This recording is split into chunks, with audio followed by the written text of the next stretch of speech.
Secara matematika, kesempatan Pecco Bagnaia untuk menjadi juara dunia MotoGP yang ketiga kalinya di tahun 2024 ini sudah sangat tipis. Tapi bukan berarti Pecco Bagnaia menyerah begitu saja dan tidak memberikan Jorge Martin perlawanan. Terbukti di Malaysian GP kemarin, di race, Pecco bahkan sampai main kaki.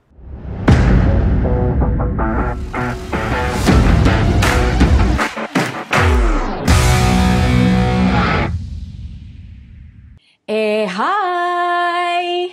Selamat datang di Pedok Talk. Hari ini kita berjauh-jauhan. Kenapa? Karena demi mengejar Pedok Talk tayang hari Senin ya Mas Joni. Begitu race baru aja selesai. Tepatnya sebetulnya 1 jam yang lalu baru kelar ya kan? 1 jam. Betul. Langsung kita rekaman. Nah, terima kasih banyak Mas Joni sudah bersedia aku gabung. Sama-sama Hari ini dia lagi nggak siaran. Kalaupun lagi siaran, gue kejar juga dia ke Trans 7. Gue paksa untuk bisa bikin konten. Tapi untungnya enggak gitu ya. Tapi hari ini Mas Joni sedang berada di rumahnya di Bogor. Jadi buat teman-teman yang dikit suka komen, kenapa sih jauh-jauhan mulu? Guys, kalau misalnya kita bisa melakukan dengan cepat dan efisien, kita lakukan. Yang penting tayang gitu. Jadi jangan yang pola pikir itu jangan kayak apa ya? Kalau kayak di TV, apa-apa kan harus ke studio, rekaman, itu nggak praktis gitu loh. Nah, keenakan. Paham kita gini, Jang. Kalau bisa lebih mudah, ngapain bikin sulit? Gitu itu aja. Karena kan kita emang bukan TV, kita kan media independen. Nah, justru di sini adalah kelebihan kita ya Mas Joni. Jadi kita nggak perlu harus make upan dulu di studio, atur lampu apa segala macam, langsung tayang. Kan Pedok tuh pengennya yang cepet kan, ya udah nontonnya Pedok Talk udah paling bener. Nah, sekarang kita langsung buka aja Mas Joni, kita buka sesi ini dengan News Flash.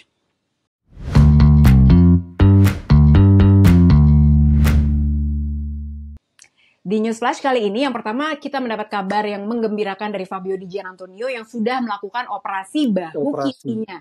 Alhamdulillah lancar ya, tinggal nunggu recovery-nya yang lama nih. Betul, karena dia harus melewatkan ya 2 kali balapan dan paling agak sedikit mungkin jadi ganjalan adalah tes pramusim, Jang. Baik ntar nanti di ronde terakhir maupun jelang MotoGP 2025 berlangsung. Benar ya, tapi seperti Mas Joni bilang, kalau Franco Morbidelli aja bisa, harusnya dia juga bisa gitu ya. Mudah-mudahan sih recovery-nya cepat gitu. Nah, terus ini juga ada berita tentang seri Valencia yang akhirnya dibatalkan. Nah, jadi denger-denger sih memang akan pindahnya ke Catalunya di jadwal yang sama. Kemarin kan sempat mondar-mandir tuh jadwalnya. Mau dimundurin ke tanggal 22 atau 24 November. Tapi mungkin udah terlalu dingin juga ya Mas Joni. Akhirnya tetap di tanggal 17 November nih, gitu. 17 November di Catalunya. Benar, tapi tinggal kita nunggu nih. Apa tuh? Titel balapannya apa nih? Catalan GP atau Barcelona GP, kita akan tunggu nih. Oh iya, benar. Soalnya gini, sebenarnya kemarin itu ya ada sedikit hal yang mengganjal juga di aku gitu ya Mas Joni. Waktu pertama kali kejadian, jadi buat teman-teman yang belum tahu, ini kan jadi di Valencia itu terjadi badai namanya Dana. Dana, bukannya bukan e-wallet, bukan. Bukan itu. Nah, jadi badai ini sebetulnya curah hujan 1 tahun itu turun dalam waktu 8 jam saja. Akhirnya menjadi bencana besar, banjir di mana-mana. Terus udah gitu sirkuit Valencianya sebetulnya nggak rusak, tapi permukaan itu oke. Tapi sarana penunjang, jalan menuju ke sana, infrastruktur banyak yang rusak. Dan lebih yang mengganggu aku nih Mas Joni, pas ini baru kejadian, CEO Dorna yang mana adalah perusahaan Spanyol, Carmelo Ezpeleta, dia bilangnya, bisa kok kita tetap race di situ. Pembangunan perbaikan itu bisa berjalan tepat waktu. Padahal sebetulnya bukan masalah bisa dibenerin apa enggak. Tapi kan kita ngelihat banyak orang yang lagi berduka ya.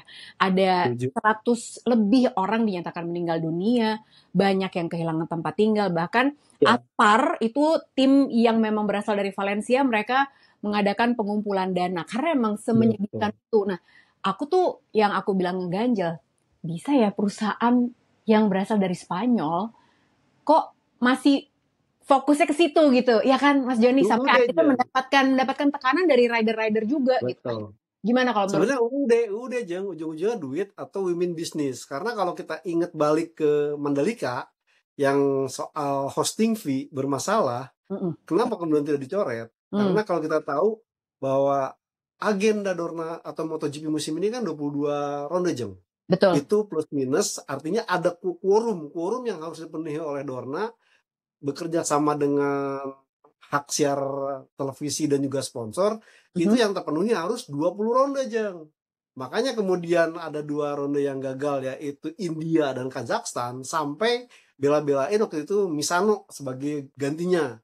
Nah, artinya apa?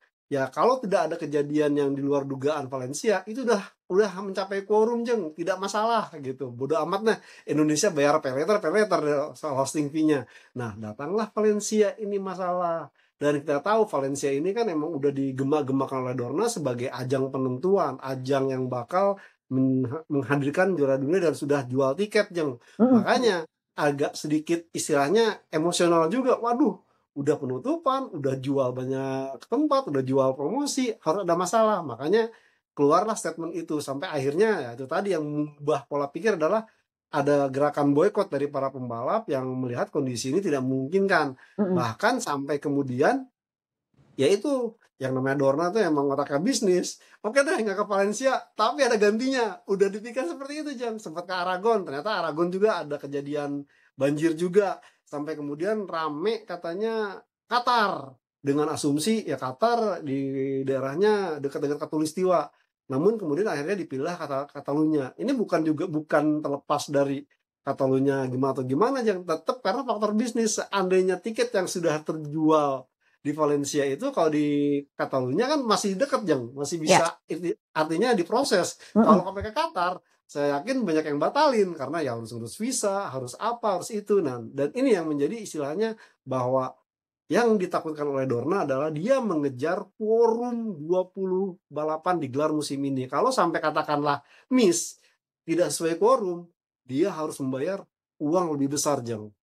Jadi ya saya rasa ya itu sih faktornya, ya ujung-ujungnya uang. Jadi kalau misalnya waktu itu juga pernah ada yang bilang kan gitu, tuh kan pasar Indonesia tuh penting banget buat Dorna, itu benar. Tapi kenapa nggak dibatalin? Bukan berarti karena Dorna baik hati ya. Daripada dia bayar, tahu. Betul, gitu. Jangan kegeeran dulu gitu, dilihat dulu beritanya yang benar gimana. Karena sekarang lihat aja nih, Valencia kan kejadian dan bisa dicari beritanya. Jadi bukan gara-gara Lucy Wiryono yang julid, bukan. Ada sumbernya yang bisa dipercaya, oke? Nah, tinggal kita tunggu aja sih sebenarnya Mas Joni, karena ini kan masih berada di ranah Spanyol juga gitu ya. Iya. Apakah, karena kan biasanya memang ini adalah pesta. Seri terakhir tuh pesta isinya. Betul. Tapi apakah pantas kalau memang akhir formatnya tetap sama, ada award-nya, ada petanya, padahal sedang dalam keadaan berduka sebetulnya sekarang. Proses evakuasi masih terus berlangsung. Dan kalaupun udah kelar nih proses evakuasinya, kan orang-orang tuh banyak yang nggak punya rumah. Ya. Jadi kita tinggal nunggu apakah akan berubah format acaranya atau enggak gitu. Biarin aja lah, yang penting kita kan bukan kerja sama Dorna ya, biar Dorna aja mikir gitu. Tapi mudah-mudahan sih kalau aku meskipun kita berada jauh dari vaksin ya teman-teman, tapi aku tuh juga kemarin agak gemes juga tuh ngelihat yang pada komen, udah di Mandalika aja, di Sepang aja. Aku termasuk saya Mandalika. Awas ya. Tapi menurut aku kadang kita juga harus mengingat juga bahwa di balik komentar-komentar itu tuh teman-teman, ada orang-orang di sana yang mungkin membaca komentar kita juga bahwa lu bisa-bisanya lu mikirin race ya gitu. Bahkan Peko saya itu kemarin udah memboikot gitu. Tapi memang itu sebenarnya untuk menutup segmen News Flash kali ini, pengingat buat kita adalah kalau emang sebuah hal yang buruk itu terjadi pada orang lain, kita nanggepinnya lebih enteng sampai itu beneran terjadi pada kita. Nah, itu tuh yang mesti diingat terus setiap kali kita melihat berita bencana atau apapun. Coba untuk menahan komentar gitu. Kali itu Mas Joni aku nasihatin loh. Ya kan?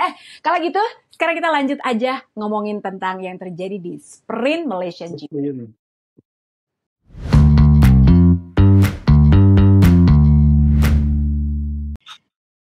Kenapa udah tiba-tiba begini? Aku baru mau mulai ngomongin sprint, kesel ya? Udah pakai baju merah lagi. Iya, gimana nggak kesel aja? Artinya kan dia udah, ya Peko udah bilang no mistake. Jadi dia benar-benar istilahnya udah tidak ada istilah di otaknya itu melakukan kesalahan karena memang bertekad untuk meraih Titel juara dunianya yang ketiga. Ternyata agak anti klimaks ya. Padahal kemarin itu pas qualifying itu kan semua, waduh, itu aku udah mikir gila nih Peko galak nih, aku suka nih kalau pertama sebenarnya yang galak duluan adalah Jorge Martin. First flying lap, gila dia udah 156 ya. Padahal waktu dia 157 aja, aku ngeliatnya juga si gila 157. Di quali dia first flying lap langsung hajar 156. Nah, itu kita lihat tuh di boxnya Peko semua pada ya bisa nih 156. Tapi hebatnya Peko adalah di Q2 itu dia hajar lagi waktunya Martin. Bisa loh dia lebih cepat dari Martin. Dan di situ sebetulnya momentum aku untuk oh no, aku manjangin rambut gitu. Ya, tapi kok ya ternyata karena sampai aku tuh kemarin mikir gini nih Mas Joni. Gila sih nih, Peko gak apa-apa deh dia gak jadi juara dunia. Tapi kemarin Q2 itu adalah best qualifying ever buat Peko. Ya, gila loh ya. Betul. Terserah deh gitu dia gak mau jadi juara dunia tahun ini, gak jadi juara gak apa-apa. Tapi Q2-nya gila. Mas Joni komentarnya gimana tuh kemarin? Dari Q2 dulu deh, ngeliat mereka. Saya sih melihat memang sebenarnya Peko itu akan melakukan segala cara agar dia bisa istilahnya minimal mengambil momentum untuk benar-benar membawa penentuan nanti ke ronde pamungkas, Jeng. Dan bahkan saya yakin dengan dia di qualifying 2 itu mencetak rekor tercepat, kemudian dia juga ini, dan cuma agak sedikit galau pada saat dia melakukan ini, Jeng, latihan start. Dia agak-agak masih pakai gitu, salah lah gila. Ini yang sempat saya bikin, waduh jangan-jangan nih di sprint. Dan juga saya melihat bahwa pendekatan Peko di kualifikasi 2 itu tidak istilahnya tidak sinkron atau tidak sinergi saat di sprint. Dan ini selalu kejadian di sprint-sprint yang lain, Jang. Jadi kayaknya ya udah deh, mungkin gimana. Nah kemarin itu saya pikir dia coba akan bisa langsung start cukup bagus jadi aku kemarin tuh berpikirannya dia akan langsung fall shot di depan Jorge Martin. Ternyata tidak seperti itu. Dia malah akhirnya ya terjebak di antara Jorge Martin dan juga Marc Marquez, yang katakanlah ini yang saya bilang. Ini sebenarnya Peko Bagnaia harus berpikir di tahun ini adalah rival dia lebih banyak daripada tahun lalu. Kalau tahun lalu hanya seorang Jorge Martin. Kalau sekarang ada Marc Marquez, ada Enea Bastianini, ada yang lainnya, ada Pedro Acosta. Yang notabene salah satu faktor pemicunya adalah yaitu tadi.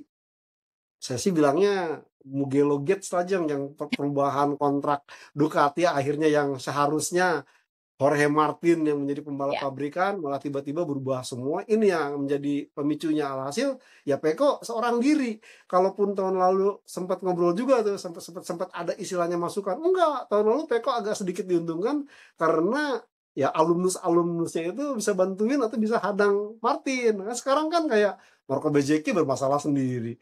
Terus Franco Morbidelli setimnya Jorge Martin, nggak mungkin kan. Secara Franco Morbidelli ya berhutang budi diselamatkan oleh Pramac Racing. Luca Marini lagi bermasalah. Jadi bener-bener ya Peko ini seorang diri. Nah ketika dia coba untuk menyerang Jorge Martin gak dapet, dia udah kepikiran, wah di belakang saya ada Marc Marquez. Sehingga akhirnya tikungan 9 yang notabene memang istilahnya dia terlalu lama di belakang seorang Jorge Martin, bannya yang depannya kehilangan suhu sehingga dia low side yang di tikungan 9. Saya rasa itu memang faktor yang sangat-sangat akhirnya membuat saya pikir, wah, kans untuk juara dunia ini agak berat buat Peko di tahun ini. Mas Joni masih diplomatis, bilangnya agak berat. Padahal kalau aku bilang mah udah gak mungkin. Tapi ntar ya, masa sih Mbak Lucy gak mungkin? Kan masih panjang nih sebenarnya. Nggak, ntar dulu, kita tahan dulu. Kalau dia soalnya menjagoinnya yang Jorge Martin. Peko banyak ya, gue kan jagoinnya Peko Bagnaia. Betul, tapi makanya merah jadi. Makanya, aku hitam dong, kan prima Pramac. Tapi sebenarnya tadi Mas Joni bilang turn 9. Nah, itu memang menjadi momok banyak rider. Semua, betul. Semua. Kemarin itu Augusto Fernandes crash di situ. Yang 2 kali crash adalah Alex Espargaro. Jadi emang banyak. Bahkan tahun lalu itu kalau nggak salah ada 15 crash di turn 9, ya kan? Betul, jadi memang turn 9 itu mari kita jelaskan teman-teman, apakah yang ada di turn 9. Bukan ada menyannya, bukan juga ada penunjuknya. Tapi memang kalau misalnya, kalau nggak salah, ini kan memang agak sedikit uphill juga ya, Mas Uphill Joni. aja. Uphill Agak udah gitu apa S-nya S agak nyudut. Jadi kalau mamanya kita bayangkan corkscrew itu kan menurun. Kalau ya. ini agak sedikit menanjak. Jadi kadang-kadang Oh. kalau umpamanya dan beberapa kali kejadian crash, ini ya bagiannya agak cukup licin. Kalau Oh, umpamanya tidak pas juga bermasalah, kalaupun agak sedikit dalam juga agak merepotkan. betul. Dan ini sangat tricky. Ngomong-ngomong, tadi itu pas race aku berhasil menemukan helikopter shot dari turn 9. Iya. Jadi bukan cuman uphill aja nih teman-teman. Kemarin waktu di media scrum, baik Pecco Bagnaia dan juga Marc Marquez, mereka tuh bilang turn 9 itu, bahkan Martin juga Iya, hampir iya, jatuh. Bahkan tadi race betul. juga hampir jatuh Tadi di turn juga 9. betul. Ya kan? Nah, jadi turn 9 ini aku kasih gambarnya ya. Jadi gambarnya ini adalah, kita pas banget lihat dari atas. Jadi Pecco, Marc Marquez, Jorge Martin bilang, ini tuh ada 3 aspal yang berbeda. Jadi Iya. ada yang ada gripnya, ada yang nggak ada gripnya. Jadi lu tuh harus masuknya di turn 9 itu harus precise banget. Karena kalau enggak, apalagi misalnya lo remnya nggak bener, open throttle-nya nggak pas, itu lo dapet kena tarmac yang berbeda. Bisa lo side tuh akhirnya. Itu yang kejadian sama Pecco Bagnaia, Aleix Espargaro, gitu. Bahkan dari terakhir seorang Franco Morbidelli juga begitu tadi. Tadi di turn 9 juga kan? Iya, betul. Jadi ini soalnya sekaligus ya, banyak banget nih kalau misal aku suka bikin konten di TikTok ya Mas Joni. Jadi ada yang kan aku suka ngasih analisa kayak gini kan gitu kan, emang gak ada Mas Joni, aku selalu bikin konten sendiri. Nah ini juga catatan nih buat teman-teman. Jadi katanya gini, iya kalau yang kalah menjelaskan katanya, bukan gitu.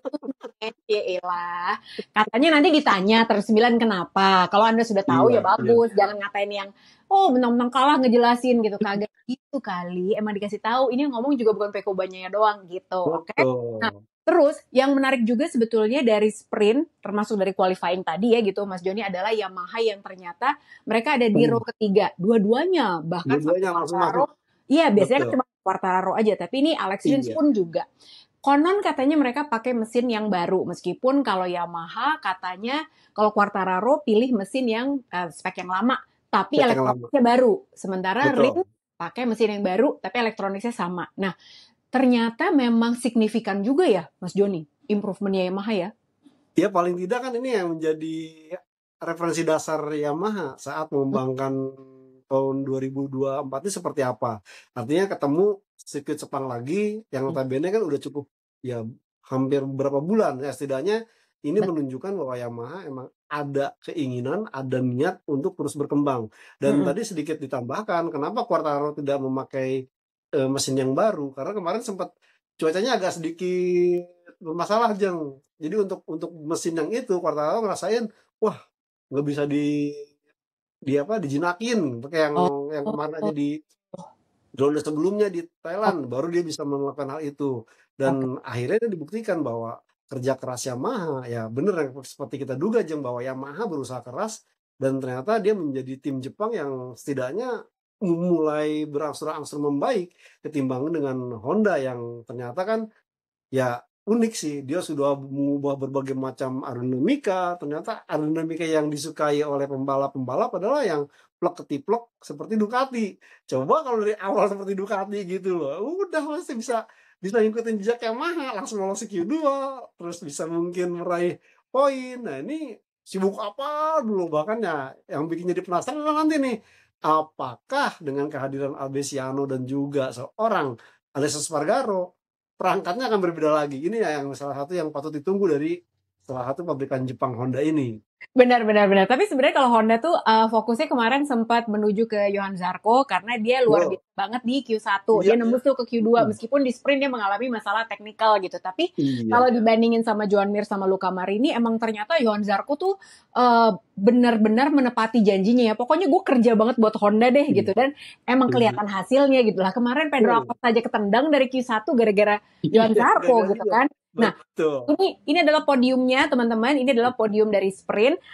Martin luar biasa setelah Pecco Bagnaia membuang kesempatannya ya, membuang kesempatan untuk mendapatkan poin mengejar Martin.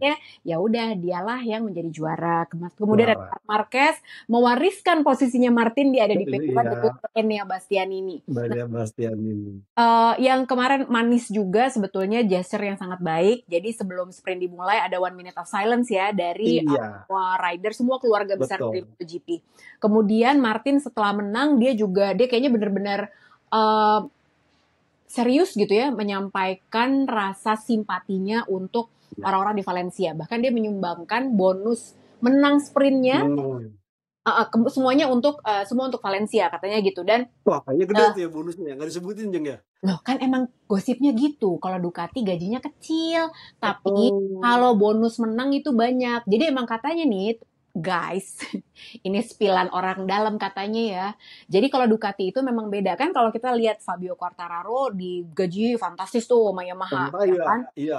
Ducati tuh enggak. Jadi memang dia itu ibaratnya kalau ada orang lagi balapan lari, nah umpannya ditaruh di depan gitu. Jadi yang paling cepat, nah dapat tuh yang ada di depannya dia gitu, uangnya di depan. Pokoknya kalau bonusnya tuh gede, tapi gaji pokoknya tuh katanya kecil katanya gitu. Tapi kalau untuk membuktikannya, mungkin kita harus jadi rider Ducati Corse dulu. Yang mana nggak mungkin.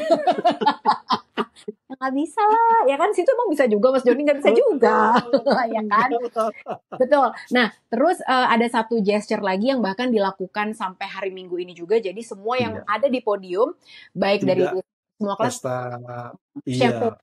champagne ini nggak ada. Prosecco-nya nggak dibuka sama sekali gitu ya. Kalau yang underage, yang Moto3 emang nggak boleh karena belum cukup umur. Jadi kalau ada pertanyaan, kenapa sih kok mereka nggak pernah dibuka?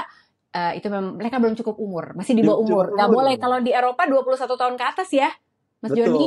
Gitu. Dan juga ini kan di Malaysia, Jong, aturan untuk minuman keras itu cukup strict juga. Betul, jadi di daerah Sepang itu memang di hotel-hotel di sekitar situ itu nggak boleh ada alkohol.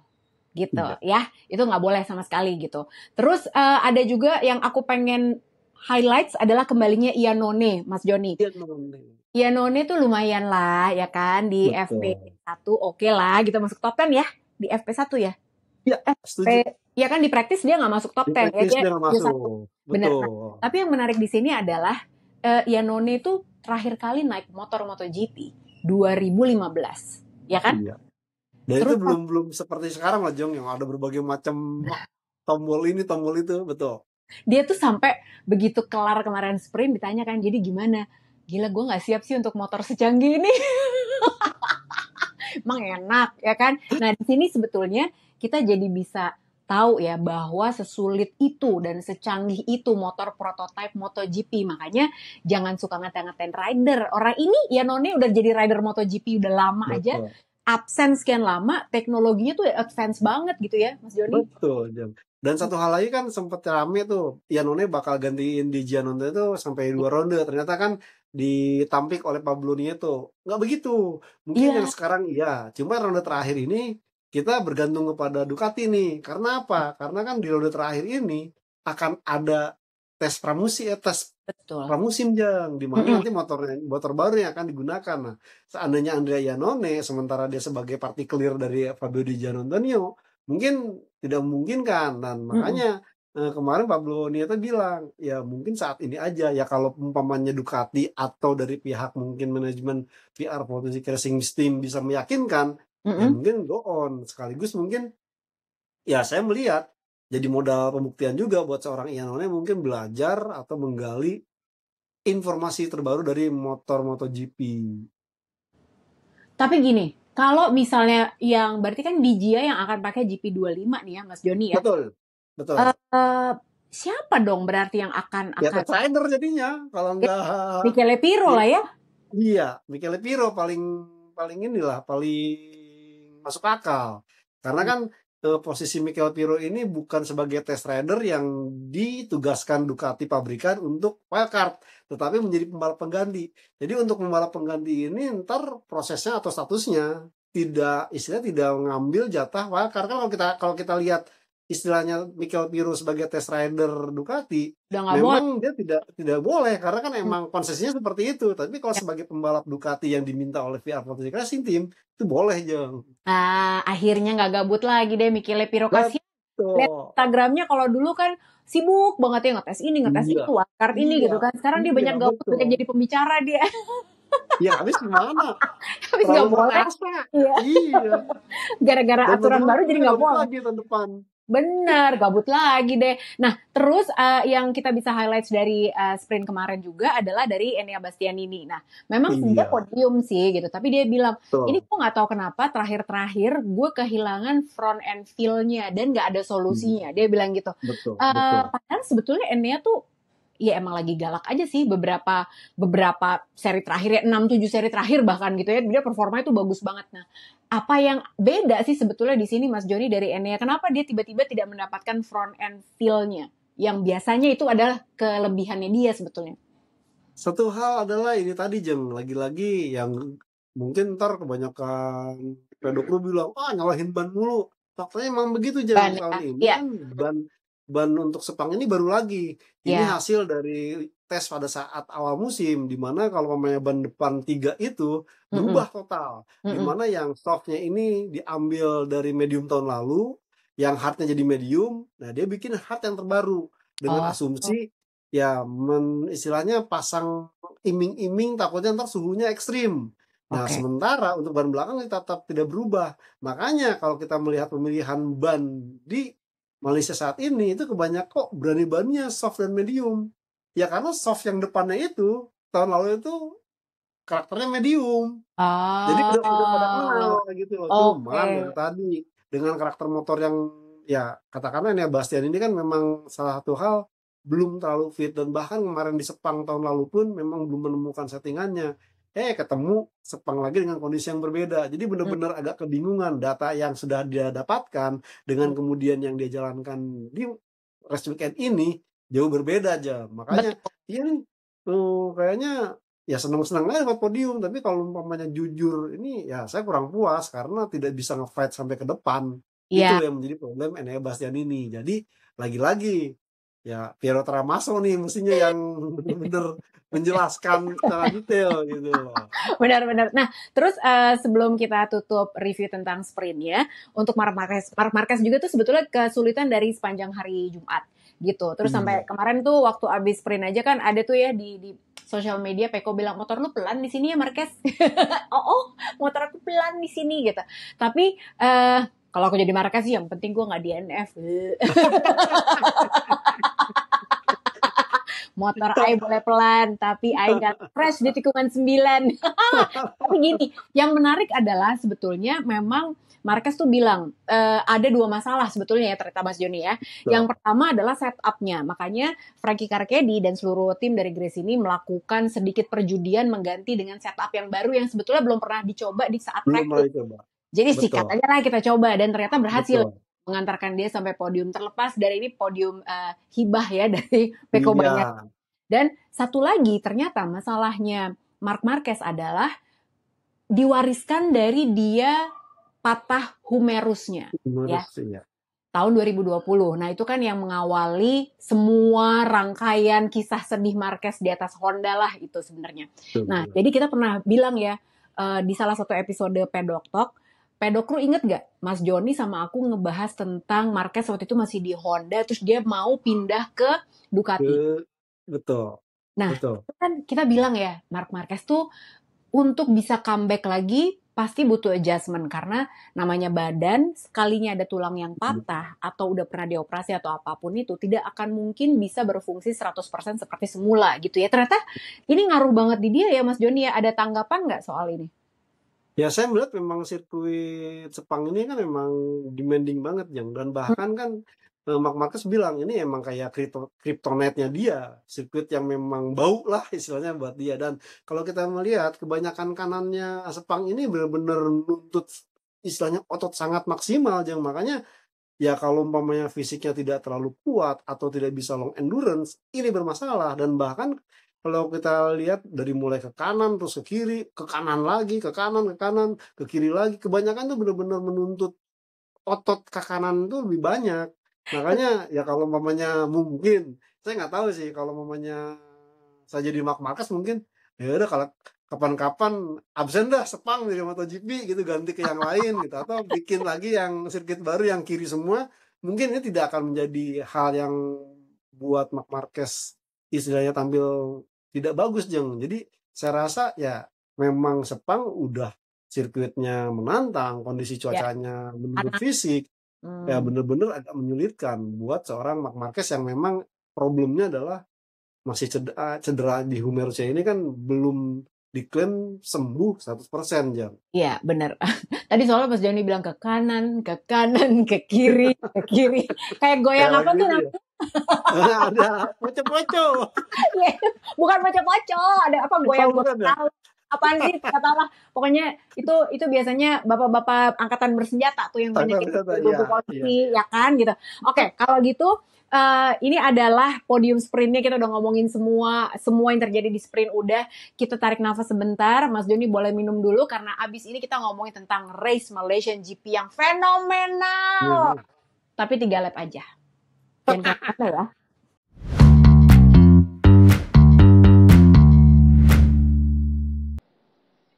Sekarang kita ngomongin soal race-nya. Jangan kaget ya, teman-teman pedok talk. Kenapa kok kemarin Mas Joni pakai baju merah sekarang kotak-kotak? Ya kan, dia mendukung Peko Banyaya masih tetap, masih ada nuansa merahnya. Aku juga Merahnya. kemarin, bukan kemarin, sebenarnya emang jadinya kemarin, karena ini kita rekamannya udah beda hari nih gitu. Gara-garanya, Betul. kemarin tuh lagi hujan di Bogor dan juga di Jakarta, jadi rekamannya sempat terputus, makanya baru bisa kita lanjutkan di hari ini. Tapi mengejar harus tayang hari Senin ya Mas Joni gitu. Jadi Sesuai memang janji, agak sedikit betul. sesuai janji, ya agak lompat-lompat dikit tapi ya oke lah gitu, nggak apa-apa. Nah, sebenarnya gini nih Mas Joni, kita mau ngomongin soal race-nya, betul? Oke. Nah, tentang race-nya apa yang menurut Mas Joni paling bikin deg-degan dari race-nya? Sebenarnya saya melihat ini Jeng, cuacanya ke hari race day itu benar-benar lebih tinggi dari saat sprint race. Tapi keputusan hampir semua pembalap itu memilih menggunakan soft depan, medium belakang. Hanya beberapa pembalap yang memilih medium-medium, diantaranya Jorge Martin, Jack Miller, Fabio Quartararo, dan Luca Marini. Nah, dari sini ternyata keputusan Pecco Bagnaia itu istilahnya bahwa dia kemarin itu melakukan kesalahan, pilihan bannya udah benar. Cuman dia agak sedikit melakukan strategi yang salah, di mana dia terlalu berada lama di belakang Jorge Martin. Sehingga efeknya bannya istilahnya tidak bisa terukur kecepatan dan juga suhu optimumnya. Makanya di race day kemarin strateginya tuh agak sedikit berubah. Makanya Pecco Bagnaia berusaha untuk tampil seagresif mungkin, sebisa mungkin bisa whole shot dan memimpin jalannya balapan. Meskipun di awal-awal di saat yang pertama sebelum red flag agak kesulitan tuh karena dua-duanya start cukup bagus dan alhasil sedikit diuntungkan ternyata di red flag, kemudian balapan di restart dan dikurangi satu lap. Nah di restart itu terbukti Pecco Bagnaia masih tetap dengan karakter untuk bisa start di depan Martin, makanya dia agak setelah kemudian duel yang 3 lap epic itu yang sempat semua orang menahan dada, menahan nafas, menahan nafas, menahan dada, menghela nafas. Gimana dong tuh? mau begitu menghela dada, menahan nafas salah. Dari situ mengelus dada harusnya ya. Dari situ saya aja sampai gak enak mau minum susah, makanya takut kenapa-napa. Iya benar.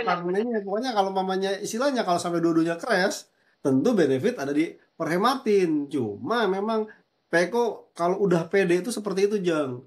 Dan sayangnya memang itu tadi saya sih cenderung melihat seorang Pecco ini entah emang mindsetnya atau emang bawaannya kurang greget di Sabtu itu atau memang sama kayak saya yang memang tidak begitu menyukai sprint dan dia akan all out di saat hari balapan atau di Sunday race.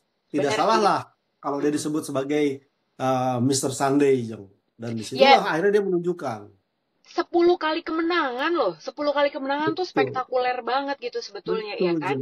Sayangnya memang sprint menjadi kelemahannya Pecco Bagnaia tahun ini. Sementara Jorge Martin kemenangannya tuh kalau yang di Grand Prix cuma 3 kali kan?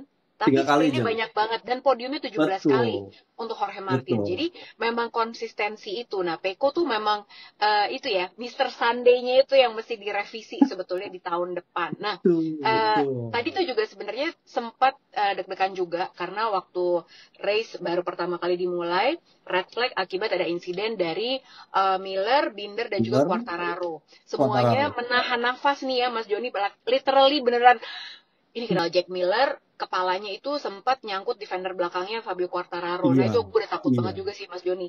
Terus Binder juga nggak apa-apa sih gitu. Binder sama Quartararo masih bisa jalan. Meskipun Binder nggak turun lagi karena dia bangunnya sakit. Jadi dia cuma saving lap aja. Akhirnya dia tidak ikutan race yang setelah di restart. Betul. Itu alhamdulillah banget sih. Meskipun akhirnya kita juga melihat Jack Miller bisa keluar jalan dari medical center bersama dengan istrinya. Nah itu udah lega banget tuh rasanya. Nah tapi memang tadi kan sebelum kita break kita kan bilang ya, aku bilang tadi iya sih race tuh seru banget. Tapi 3 lap doang. Abis itu semua menjaga momentum, mencari momen sebetulnya lebih tepatnya gitu. Karena Jorge Martin juga kelihatannya dia tahu ya, Peko kan pakai soft depannya. Gue tungguin aja tuh, lu sampai kedodoran. Ya kan? Makanya dari gap yang 2 second itu lama-lama kan terkikis juga tuh di 6-7 lap terakhir gitu ya, Mas Joni. Martin mulai ngedeket tuh, karena kayaknya udah, oke, gue saatnya untuk menerkam Peko di lap-lap terakhir. Kayak strateginya Martin gitu ya, kemarin. Iya, Jeng. Jadi setelah dia, artinya kan dia unggul nih, dia cukup percaya diri. Cuma memang dia agak kepleset, seharusnya dia bisa start api, dia agak ketinggalan dari Peko. Dia coba tuh untuk balas dengan asumsi dia bisa menahan seperti yang dilakukan di sprint. Ternyata enggak. Dari sini sebenarnya kelihatan Peko tuh udah tahu dan masing-masing udah kenal karakter antara Peko dan juga Martin. Dan Martin itu sebenarnya kalau kita bisa terus memberikan tekanan, dia akan kendor sendiri, Jeng. Nah kemarin tuh sempat saya pikir dia mengendorkan tuh akan bikin strategi. Ternyata enggak.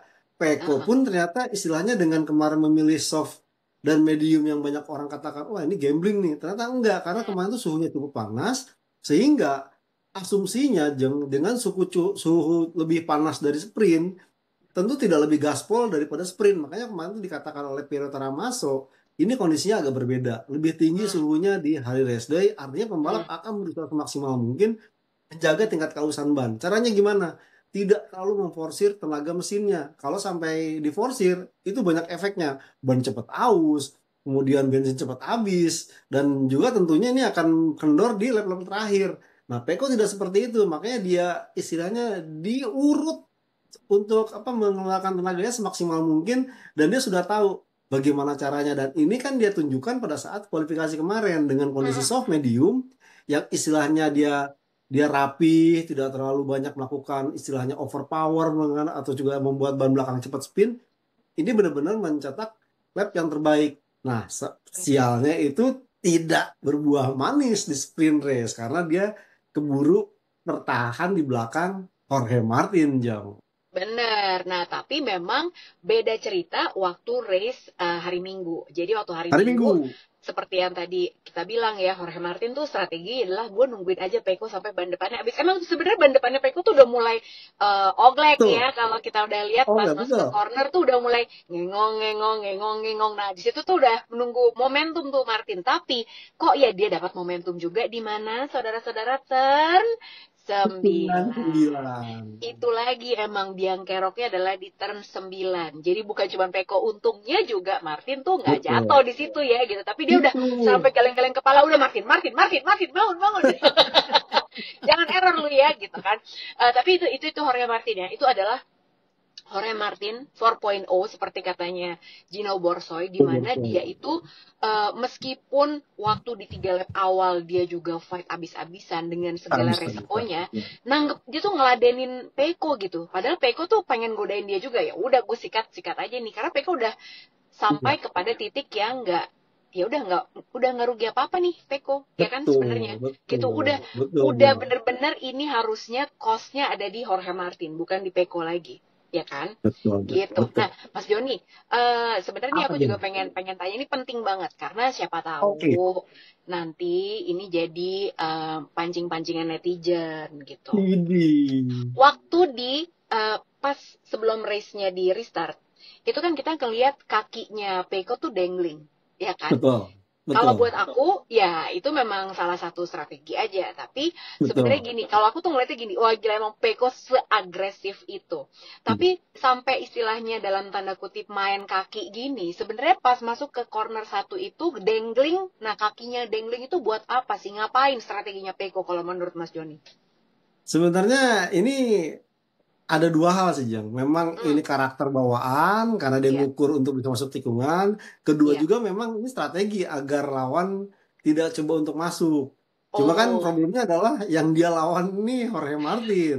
Jorge Martin udah tahu banget nih karakter Peko. Dan Peko pun sebenarnya juga bukan sekedar istilahnya memainkan strategi dangling tanda petik sengaja, tapi dia juga tahu bahwa benar. ya tidak harus dilakukan di saat ya race baru dimulai. Makanya pada saat Betul. Peko keluar kaki atau dangling, Mm-mm. seketika dia langsung masukin kakinya karena oh di belakang Betul. udah ada Martin. Jadi bukan berarti terus wow nggak boleh nih Weh. Itu memang emang udah apa ya gaya-gaya ada gaya dan karakter Iya. Peko dan Martin dan dia udah tahu nih dan Martin pun ya wah nggak semudah itu Peko lu keluarin kaki dangling terus lu pikir gue bakal ngerem enggak jadi ya saya rasa itu benar-benar pengertian yang mendalam antara Iya. dua Jorge Martin dan Peko. Mungkin berbeda ceritanya kalau yang kejadian di Moto2 di Oh mana ingat iya, nggak kejadian Aldeguer menyodok sama Chandra. Somkia Chandra yang Mm-mm. akhirnya Mm-mm. membuat ya Somkia Chandra harus mengalami absen dua kali Iya. balapan. Iya itu berbeda dan Mm-mm. kebetulan ya Somkia Chandra dari itu tuh udah di tikungan kedua deh. Nah ini kan baru tikungan Iya. pertama, artinya benar-benar ya bukan perkara wah sengaja nih. Ya tanda petik ada sengaja juga. Cuman ini Iya, iya, istilahnya iya. memainkan mental gitu dan Benar. apakah apakah strategi yang Peko jalankan membuat Martin akan nutup gas? Ternyata kan Peko juga tahu diri. Waduh, ternyata enggak. Makanya Hmm. seketika langsung ditarik lagi kakinya. Kalau enggak tuh kena, jangan. Mas Joni, berarti ya dengan hasil hari Minggu kemarin, Mm-mm. ini kan sebetulnya emang satu tangannya Jorge Martin sudah memegang Tower of Champions, Mm-mm. tinggal satu tangan lagi Betul, sebetulnya. Masih betul. adakah sedikit kemungkinan? Ini kan semua soalnya skenario gitu. Martin will be champion if kalau dia finish sekian, Peko sekian. Tapi Iya, udah nggak iya, ada tuh iya. yang bikin konten eh, Martin Bagnaia can be champion if karena emang kayaknya udah nggak mungkin ya atau mungkin masih ada kemungkinan sebetulnya menurut Mas Joni gimana? Saya sih yang saya ingin justru ini akan menjadi anomali. Seandainya Peko Bagnaia berhasil membalikan keadaan yang sangat luar biasa. Kita ingat Gimana caranya, apa 2022 kemungkinannya coba? dia paling tidak dia Hmm. udah gak usah mikirin Martin ngapain deh dia fokus aja pokoknya all out Hmm. di menuntaskan sprint dan balapan itu Oke. dimenangkan oleh seorang Peko Bagnaia karena apa kalau melihat kebanyakan memang tuh kayaknya semekung tuh ke Jorge Martin Jang Asli, benar, fakta benar, 2017 fakta benar. 2023 kemarin kemudian Mm-mm. juga 2000 ya, ya pokoknya pada saat ada pembalap yang lebih unggul di atas 21 poin, 21 poin, benar. itu Mm-mm. berarti yang dia pergi memimpin itu jadi juaranya. Nah, kondisinya tuh Peko kemarin mimpin, dia yang juara. Nah, sekarang Martin sejatinya sih dia yang juara, tetapi kan kalau Iya, kita ingat, ini balapannya bukan di Valencia, Jeng. Ini iya. balapannya di Kan Barcelona. Catalunya, benar. Betul. Kalau kita melihat sejarah sejarah ronde kemarin, Aduh, sprintnya Peko emang jelek kan, tinggal iya, 8 lap jatuh. Tapi kalau iya. kita kesannya Peko belajar dari situ, saya yakin dia bisa menuntaskan dengan sangat maksimal. Nah, tinggal Mm-mm. sebenarnya apa ya? Saya melihat mental justru ini untuk di Catalunya ada di Jorge Martin. Mm-mm. Kalau Benar, Peko benar, untuk benar. Catalunya kayaknya sih udah apa ya? Udahlah, apapun yang terjadi kesera lah gitu. Iya, Istilahnya iya, what, iya. what All happen out what aja will be. udah. Peko Betul, udah go karena kalau free nggak dalam gitu arti kata udah pernah sebenarnya. kejadian Gilles sama Binder, Iya. udah kemarin mimpin jauh terus crash ngasih hadiah ke Alex Espargaro. Sekarang kondisinya benar-benar berat 24 poin, tapi seandainya dia berhasil membalikan keadaan, ini sejarah pertama kali Jeng seorang Betul. pembalap yang tertinggal lebih dari 21 poin kemudian jadi juara dunia meskipun ya kalau secara kans atau presentasi kecil kemungkinannya tapi Benar. nothing is impossible. Asik, dia masih pede loh. Best moment dong Mas Joni sebelum kita tutup. Menurut Mas Joni best moment kemarin Oke, apa? best moment aku tuh Quartararo ditolongin sama Jarko, Oh dorong-dorongan. iya, sama-sama French, ya kan? Betul. Temennya itu ya. Jadi itu Quartararo sebetulnya dia itu ada masalah, kayaknya bukan bensin, tapi kayaknya masalah oli ya, Mas Joni ya, kayak ada yang bocor atau Bukan, apalah bukan. gitu. Memang Mm-mm, masih ada sedikit kendala dengan iya, mm-mm, betul, betul. Bukan bener. bukan bukan masalah bensin yang seperti di Saya Australia dan udah di Indonesia, jangan bukan. bener. Kalau aku best momennya sebelum kita tutup, menurut aku adalah Marc Marquez. Meskipun dia crash kemarin di turn 15 ya, tapi dia tuh pas abis media scrum dia bilang, karena emang dia kan penonton paling VIP tuh ya, battle Betul. antara Pecco Bagnaia sama Jorge Martin. Dia tuh seneng banget katanya, wah ini seru banget, dan gue berada di tempat yang paling VIP untuk nonton itu. Tapi Marc Marquez juga, ya itu ya serunya adalah menurut aku dia melihat gimana nih ya, dia kan bisa dihitung senior lah gitu di MotoGP, dan dia Iya, melihat pertarungan dua rider muda MotoGP ini, ya ini nih kayak begini nih, dan dia akan belajar tahun depan gue tahun nih yang depan. akan ada di situ. Ih, takut. Oke, Mas Joni terima kasih banyak. Mudah-mudahan kita udah Sama-sama, ngomongin Jang. semua sih ya, Mas Joni ya. Udah Semua ya, yang ada di betul. race sudah, berarti kita tinggal tunggu jadwalnya sama teman-teman. Jadi di Katalunya tanggal Betul. 15 sampai 17 November 17 November. 2024. Betul. Apakah Pecco Bagnaia atau Jorge Martin? Yang pasti kayaknya sih aku Enggak. enggak. Aku selamat dari rambut panjang. Alhamdulillah. Berarti doanya pada kurang kencang pengen lihat rambut gua panjang, Mas Joni, ya kan? Oke. Terima kasih banyak kalau gitu teman-teman, jangan lupa buat like, subscribe, dan kalau pengen dapetin bonus konten, ikutan subscription aku. Oke, hanya 20.000 aja. Satu bulan. Terima kasih banyak, sampai ketemu lagi. Bye. Bye.